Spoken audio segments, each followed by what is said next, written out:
Welcome to Byte-Sized Tech. This week, we're diving into some huge shifts happening in the tech world. I mean, real tectonic shifts. We're going to go from the code that's kind of taking over our screens all the way to a mysterious signal from another planet. All right, so here's what's on the docket today. First up, we're going to talk about this growing feeling that the internet is, well, becoming fake. Then we'll follow the money in the massive AI gold rush. After that, we'll see how AI is popping up in your day-to-day life. We've also got some cool new gadgets to talk about, and we'll wrap things up with a potential signal from Mars. It's going to be a packed one. So let's just jump right in, because I think this is something a lot of us have been feeling lately. You ever scroll through your feed and just think, is any of this real anymore? Is the internet starting to feel, well, fake? And look, this isn't just some random thought from a user on a forum. This is coming from Sam Altman, the CEO of OpenAI. I mean, when the guy who basically kicked the AI revolution into high gear says he doesn't trust what he sees online anymore, yeah, that's a pretty big deal. He's talking about a web that's just full of bots and even humans acting like bots, making every conversation feel kind of robotic and just not real. And there's actually a name for this stuff: AI slop. It's exactly what it sounds like, just this flood of mass-produced, low-quality junk content that's drowning out actual human conversation. And this isn't just a hunch. Get this, a Cornell analysis thinks that up to 40% of active web pages already have AI text on them. We might have already blown past the point where most of the internet is synthetic. Kind of wild to think about. So what's driving this explosion of AI content? Well, no surprise here, it's money. And not just a little bit of money, we're talking mind-boggling amounts, which brings us perfectly to our next topic, the new AI gold rush. You know, you could ask a simple question: how much is the future of AI actually worth? But the answer shows just how massive the bets are that people are placing on this stuff. We are way past talking about millions or even a few $billion here. $300 billion. That's the reported size of a 5-year cloud computing deal between OpenAI and Oracle. Just let that sink in. It's one of the biggest deals in history. It's a colossal bet on future growth, and it's going to need enough power to run 4 million homes. Just incredible. You know, OpenAI's chairman, Bret Taylor, he actually compares what's happening now to the dot-com bubble. He's basically saying, hey, get ready for some spectacular flameouts, like pets.com, but also get ready for the birth of the next Google or Amazon. So the big takeaway here is that AI is definitely going to be a game changer, but a lot of these huge bets, they're just not going to pay off. Okay, so with all this money and things moving so fast, you just knew the regulators were going to get involved. The FTC has now launched a huge investigation into 7 of the top AI companies. We're talking OpenAI, Google, the big ones. And what really kicked this off were these tragic reports of teens who'd been using AI companions before taking their own lives. So the FTC's question is pretty simple and direct. What are you guys actually doing to stop this from happening? So that's the high-level view, right? The money, the regulation.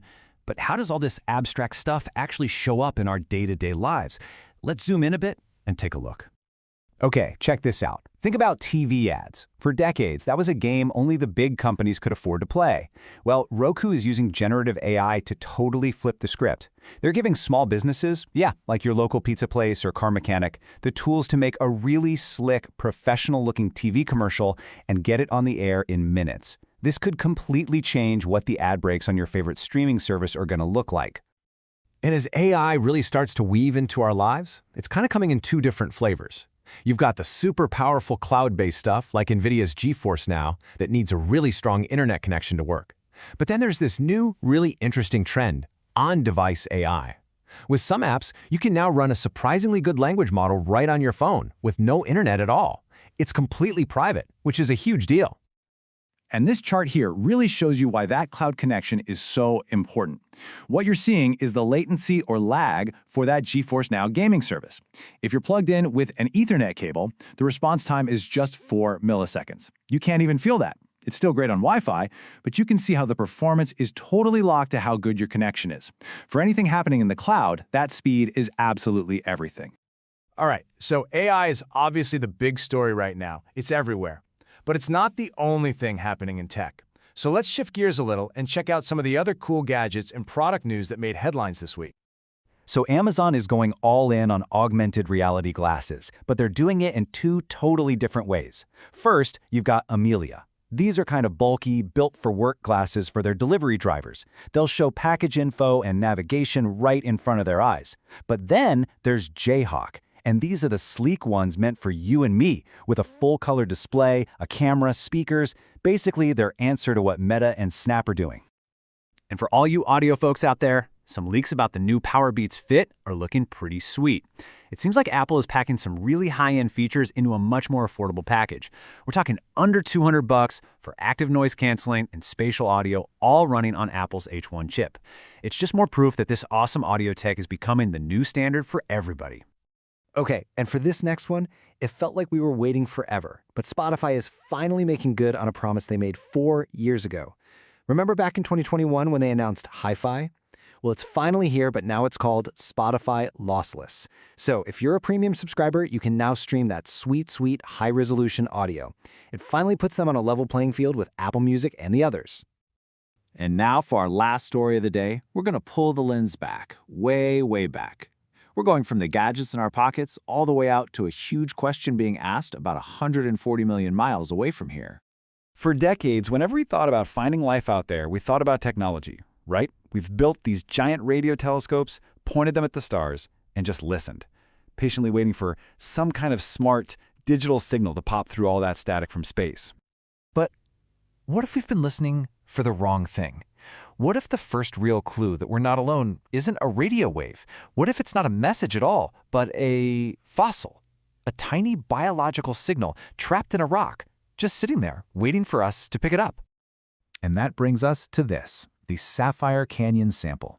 It's a little piece of mudstone from Mars, and inside it, the Perseverance rover found a mix of organic carbon, sulfur, and iron.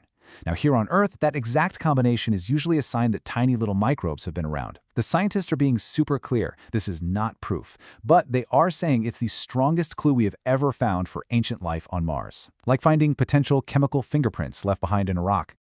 And this all leads to a huge, crucial final question. We have the rock. It's sealed up tight in a tube, sitting on the surface of Mars right now. But the mission to actually bring it back here, the Mars Sample Return mission, is stuck. It's super complex, super expensive, and its budget is up in the air. So we're left with this insane cliffhanger. We might have just found the single most important clue in the history of science, but there's a real chance we'll never get to bring it home to find out for sure. If you enjoyed this episode, please like, comment, share, and subscribe.